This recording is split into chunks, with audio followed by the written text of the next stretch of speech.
Today we're taking a look at these MLB matches: Sam Alvey vs Roman Kopylov, Chris Gruetzemacher vs Rafa Garcia, Shamil Abdurakhimov vs Chris Daukaus, Nico Montano vs Wu Yanan, and Jin Yufree vs Ashley Yoder, which are happening on Saturday, July 31st, 2021, and giving you match breakdowns, betting tips and predictions in general on these games.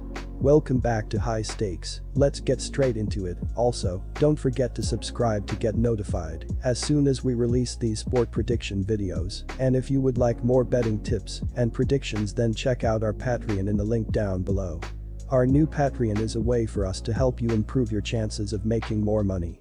5 plans are available for each and every one of you. You can get 30 extra betting picks all the way up to 270 extra betting picks per month. Stop wasting hours of your time searching for bad betting advice that ends up costing you a lot of money. Join the High Stakes Patreon now and get the best betting picks and advice. Sam Alvey fought Julian Marquez and ended up taking the loss via rear naked choke in round 2. Marquez landed 62 of 101 of the strikes he let go in total for this contest. Alvey walked away from this fight having landed 29 of 78 total strikes. In the category of significant strikes, Marquez ended up landing 61 of 100, which gave him a rate of 61%. In the last bout for Roman Kopylov, he went up against Carl Roberson and took a loss on the night by way of rear naked choke in round 3. Roberson ended up landing 95% of the significant strikes he tried at a distance, and Kopylov ended up landing 100% of his significant strikes at distance. Kopylov connected on 38% of the significant strikes he attempted by connecting on 37 of 95. My betting advice for that match is to pick Sam Alvey. In his last appearance in the octagon, Chris Gruetzemacher fought Alexander Hernandez and ended up losing the fight via a punch to the head in round 1. Hernandez ended up landing 29 of 52 total strikes that he let go in that contest. Gruetzemacher ended the night having landed 8 of 27 total strikes. In regard to significant strikes, Hernandez ended up landing 29 of 52, giving him a percentage of 55%. In the last octagon appearance for Rafa Garcia, he squared up with Nasrat Haqparast and took a loss on the night by unanimous decision in round 3. Haqparast landed 100% of the significant strikes he attempted at distance, and Garcia ended up connecting on 92% of the significant strikes he tried at a distance. Garcia ended up landing 23% of the significant strikes he attempted by connecting on 52 of 217. He ended up landing 32 of 186 significant strikes to the head. Haqparast ended up connecting on 99 of 217 significant strikes in that fight. Looking at the significant strike accuracy, he ended up connecting on 60 of 170 directed at the head. My betting advice for that match is to pick Chris Gruetzemacher. In his previous bout, Shamil Abdurakhimov went up against Curtis Blaydes and wound up losing the fight by way of an elbow to the head in round 2. Blaydes ended up landing 46 of 74 total strikes that he let go in that fight. Abdurakhimov ended the night having landed 3 of 8 total strikes. In terms of significant strikes, Blaydes ended up landing 25 of 43, giving him a percentage of 58%. In the last octagon appearance for Chris Daukaus, he went up against Alexei Oleinik and wound up getting the victory via a punch to the head in round 1. Oleinik ended up connecting on 100% of the significant strikes he tried at a distance, while Daukaus connected on 82% of the significant strikes he tried at a distance. Daukaus ended up landing 60% of his significant strikes attempted by landing 34 of 56. My betting advice for that match is to pick Shamil Abdurakhimov. Nico Montano went up against Juliana Pena and walked away with a loss by way of unanimous decision in round 3. Pena ended up landing 108 of 158 total strikes that she threw in that contest. Montano finished this fight landing 59 of 103 total strikes. In the category of significant strikes, Pena ended up landing 45 of 90, which gave her a rate of 50%.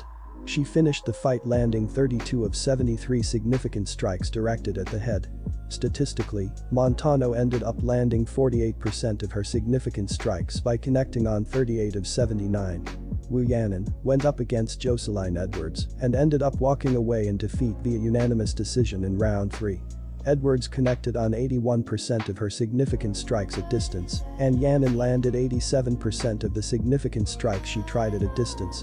Yanin connected on 44% of her significant strikes attempted by connecting on 58 of 129. She ended up connecting on 34 of 91 significant strikes to the head. My betting advice for that match is to pick Nicco Montano. The last time she stepped into the octagon, Jin Yu Free fought Gloria DePaula and ended up getting the victory by unanimous decision in round 3. Paula ended up landing 51 of 95 total strikes attempted in that contest.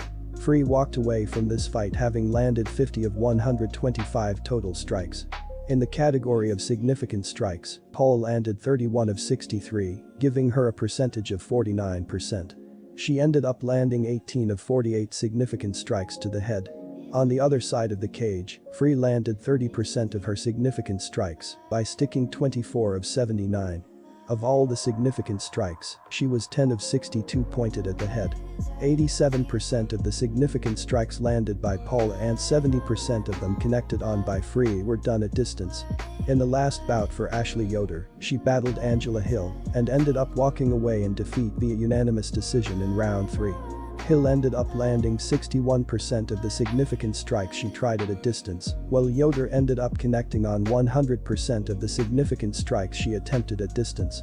Yoder ended up connecting on 29% of the significant strikes she attempted by connecting on 34 of 116. She ended up connecting on 17 of 85 significant strikes directed at the head. Hill landed 77 of 135 significant strikes in that fight. Of all the significant strikes, she ended up landing 26 of 63 aimed at the head. When discussing total strikes that she let go in that contest, Hill was 97 of 165, and Yoder was 53 of 143 of all the strikes she attempted. An additional bout that shouldn't be missed is when Nicco Montano goes up against Wu Yanin. Montano steps into the cage with a mark of 5'3". The 32-year-old will fight at 135 pounds and measures 5'5". The southpaw fighter extends her reach 65. Yanin measures 5'8" and will fight at 125 pounds. The orthodox fighter holds a mark of 11'40". The 25-year-old extends her reach 66. Regarding grappling, Nicco Montano is able to score a takedown 2.25 times per 3 RDS, while Wu Yanin takes her opponents to the canvas 0.61 times per 15 minutes. In the striking category, Montano connects for an average of 5.60 strikes min and lands 41% of the strikes that she throws. On the other side we have Wu Yanin, who connects on 45% of the strikes she attempts and connects on 4.51 per minute. Regarding takedowns, Cheyanne Buys is stopping 60% of the takedowns her opponents try and is getting her opponent to the mat on 20% of her tries. DePaula is taking her opponents to the mat on 30% of her tries and curbs 71% of all takedown attempts. In the category of striking, Buys is absorbing 1.67 strikes minute while she is landing 4.10 per minute. DePaula, at the same time, is taking 1.20 strikes per min and deals 3.33 per min. My betting advice for that match is to pick Ashley Yoder. Good luck to all of you. That's it for this video. Stay tuned and stay safe for the next betting tips and advice.